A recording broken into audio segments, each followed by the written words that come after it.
So it's really nice walking out every day and seeing that. Isn't that cool? Yeah, I really like seeing this every morning.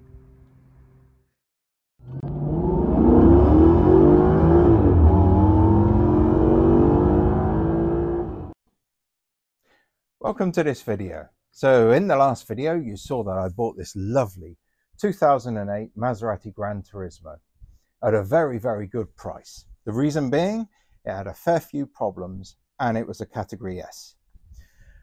So now I've got her back, she's all here, I've got parts, they've all arrived, and it's time to start fixing this car. Wish me luck. Before we carry on, I better just quickly say one thing. One big bit of research I did was into what I need to do to get this car back legally on the road because it was a Cat S. Apparently it needs an inspection, and the inspection is an MOT. Yeah, it's really that easy. I had no idea. I thought it was going to be this horrendous inspection situation and problems. So as long as I can get this car for MOT, she's straight back on the road, albeit with the Cat S marked up on the V5 document, but legally back on the road. So the job begins, but immediately I run into the slight issue of my key fob has got the buttons worn off of it, so I cannot tell which is locking and which is unlocking. This carries on, by the way, for the next week or so. Drive me nuts, and that beeping's loud too.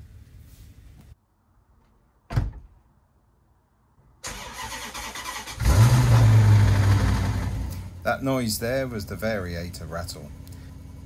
So I want to jack up the rear to find out exactly what was wrong on my journey back. Why she was wandering all over the place. So what I'm having to do here is the jack can't fit underneath the car because it's too big. So I'm reversing it onto a plank of wood that's about a couple of inches thick just to get the rear of the car slightly higher so I can get the jack underneath there. There's like little round jacking points. See, it's this bit here. That's the jacking point. And I just used a piece of wood just so I didn't go and upset all the seal area. So my problem has been that when I was driving down the road, I felt something a little bit dodgy. And I think this might be it.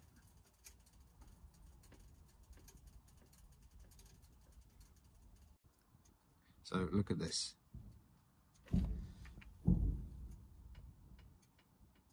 That's not terribly good, is it?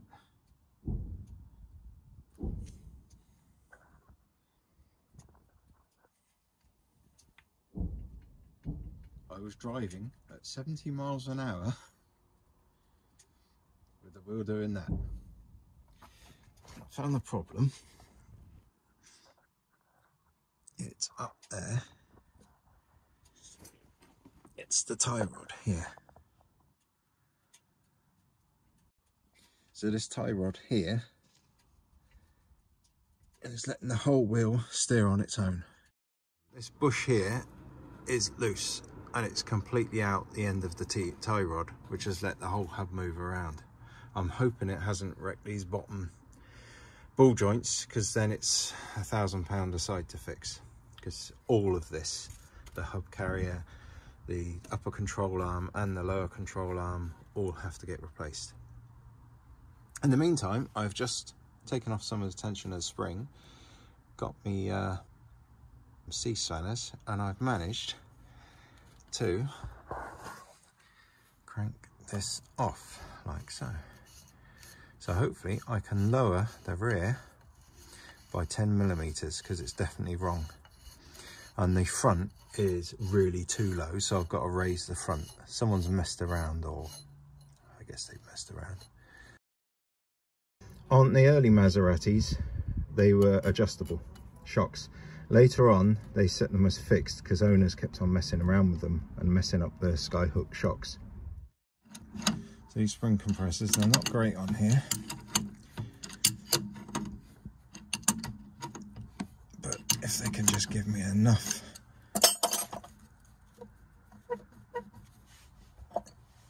on there so I can move the things. It's bloody cold. don't know if it's going to go through the MOT like this, so, you know, once I've done this. Ah, damn it. Yeah, it doesn't want to run, does it?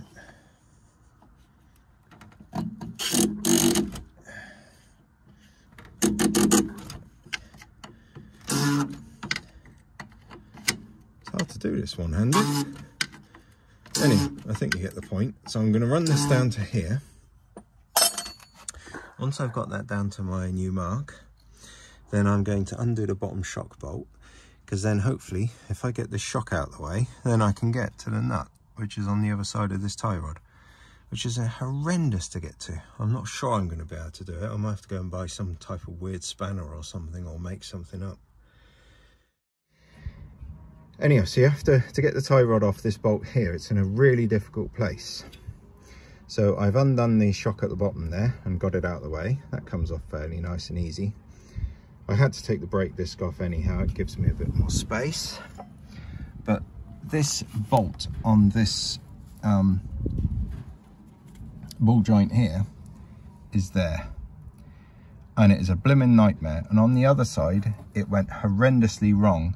And I had to get my Dremel in there, and I had to try and Dremel into that bolt to break it off. It took me about 3 hours. This side seems to have gone considerably better. So what I've used to get that, because it's in an impossible place, is this ring spanner that's got a nice reach in. And that gets on there. Once it gets too much, it comes out, then you can't fit that in, and then I just use a normal ring spanner.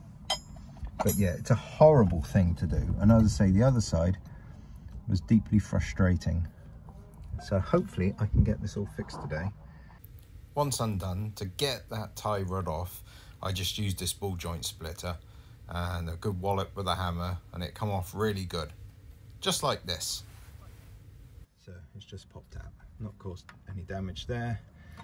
And yeah, you can see now on this side it's not as bad as the other, but you can see this is holding your wheel straight and it's just gone. Quick sidebar here. I've needed a lot of answers on this project, and thankfully the members of the forums on Sports Maserati and Maserati Life have been really helpful with things like workshop manuals, torque settings and such. So thanks very much.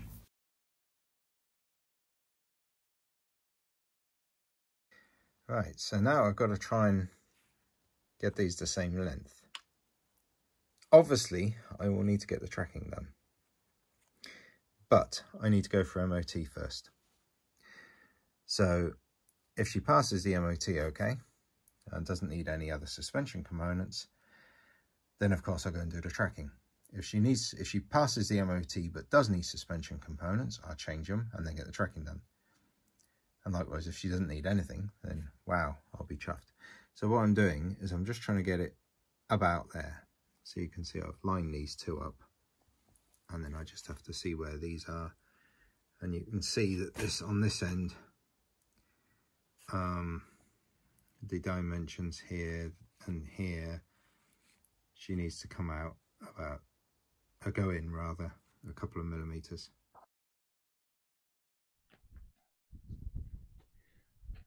So that's the tie rods done. Now, I suspect that it's fixed and that I've managed to get rid of that horrible 2,200 pound risk that I had on the ball joints. Why? Because when I stuck it all back together again, I got my pry bar underneath the ball joint and just carefully levered a little bit. I couldn't see any play there. So I'm hopeful. That's the best thing I can say. Of course, the MOT test station, they've got one of these shaker benches things, shaker plates, and they will shake the car a lot, so they might be able to get it to, might be able to see play that I couldn't see. But at the moment, I'm hopeful that I've got round that big rear suspension risk. So now I've got to carry on and get the brakes fixed.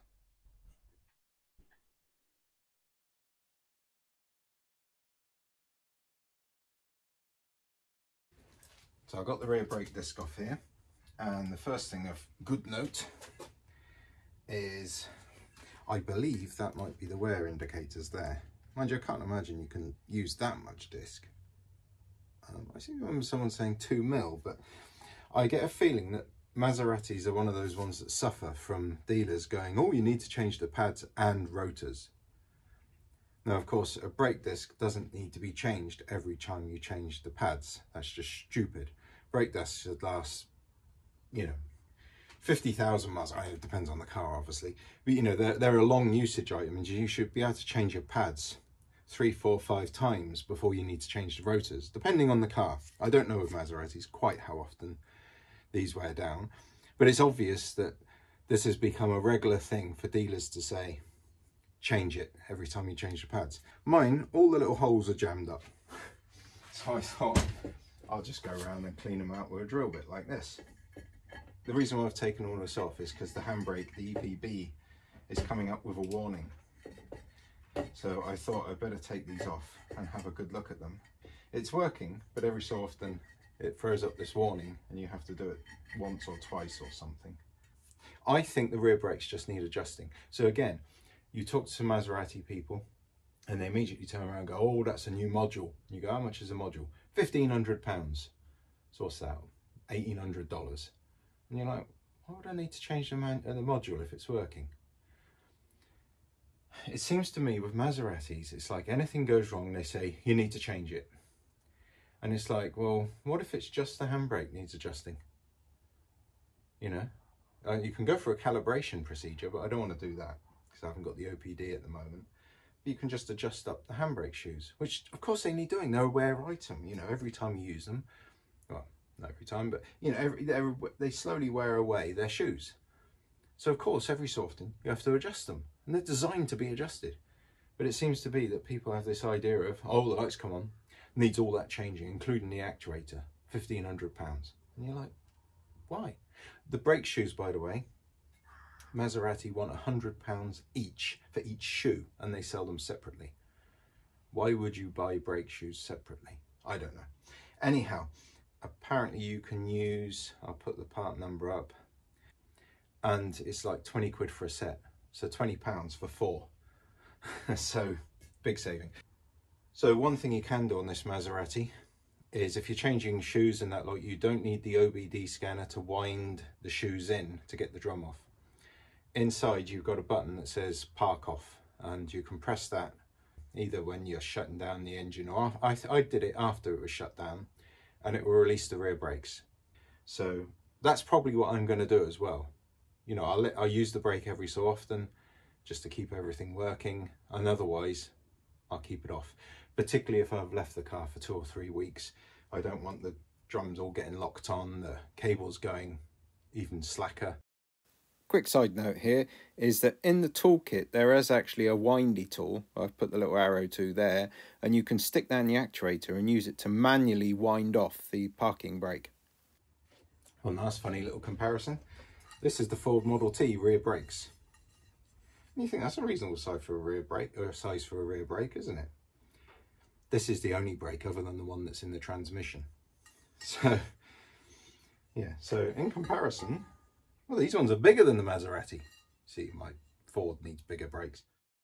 So with the discs off, I thought I'd give them a quick clean around the rims there. Not on the actual face material, just around the edges, and make sure that inside where the handbrake goes, it's really nice and clean and all the loose stuff is out. So with disc all nice and clean, I cleaned up the hub there as well. Not taking any material off, just removing the rust and getting it nice and shiny, just making sure there's no grease and dirt. Obviously if there's anything on there, then when the wheel mounts on and the disc mounts on, it might not mount on true, and then you'll get a vibration, a shimmy as you go down the road, which people will probably blame on wheel balancing.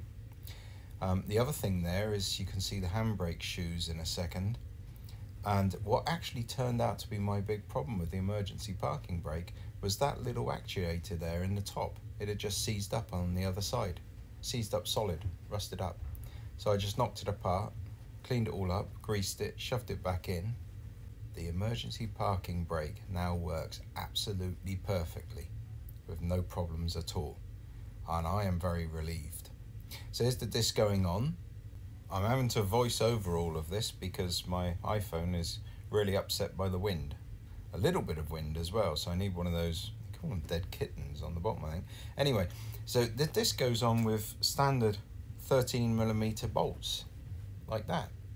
I'm a little bit like, because everyone else always uses countersink bolts, and they're only there just to hold the disc in place so that it doesn't move around when you go to put the wheel on, because realistically the discs are all held by the wheel bolts going through the disc and into the hub.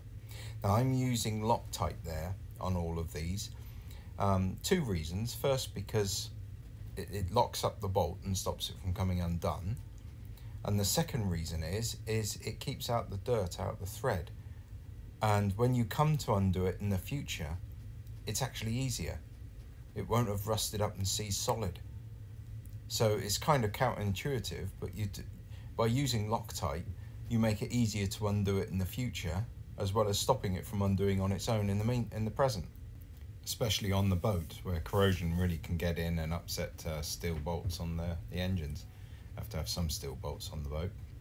Another thing here is I'm going to use a very short socket to do these bolts up. One of the reasons why I use short sockets like this on smaller bolts is because I've always had a habit of overdoing the tightness on bolts and then being in danger of breaking them off. So it's just sometimes better to have that small socket on it. I do use a torque wrench for everything otherwise than these. I couldn't find a torque wrench setting for these. And you know, then you just know you've done it tight enough and you've not overstressed the bolts, which is a real problem for me. So final task is to adjust the handbrake shoes.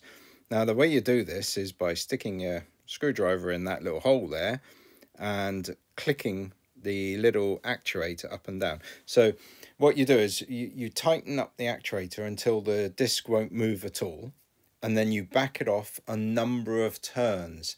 Now I think on a Mercedes it's something like 6 turns. I can't remember how many turns I did it. I think it was about 4, until I could turn the drum and not hear any sort of binding whatsoever from the handbrake shoes, and that seemed to work well for me. It's a little bit fiddly, but if you get a really good torch, you can see the adjuster there that's at the bottom, and then you can get that screwdriver in okay. So it's important when you're doing wheels to make sure that you clean all the junk off of the mating faces, because otherwise you'll find that it gets a little bit skewed on the hub, and then you can get a shimmy going down the road. So I'm going to use a nice little Stanley blade that's a little bit gone here. I'm just going to scrape it off like this and get all that loose sort of junk off of the mating surface of the wheel, so it gets a really nice flat decent mounting. That's it. These are massive tyres. Look at the size of that thing. 285.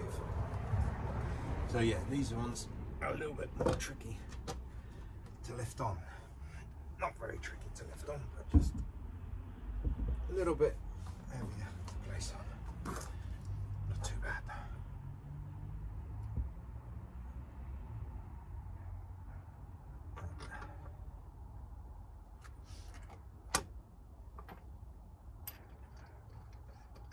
Oh, a little bit of sun. It's blooming cold today. It's been this whole dank wetness all day long. Well, I hope you can hear me over the roar of the mighty Maserati here. But just to confirm, the emergency parking brake is fixed. It was just that actuator, the little thing that pushes the brake shoes in and out at the top, the little metal clamp thing. I took it apart, I emery papered it, I greased it with copperies, I put it all back together again, and the parking brake now works. No warnings, it's fixed. So on the list here, where you see the 2,000 odd quid for £2,000, something like that, for the emergency parking brake, that risk is now gone. And I'm starting to feel a little bit more comfortable, because if that and the tie rods are gone, that's a huge chunk of that list. That's the big part of that list gone, and I'm starting to aim towards the nicer thing of 7k or so. Of course, I've still got MOT next week, and that's something obviously I've got to try and get through.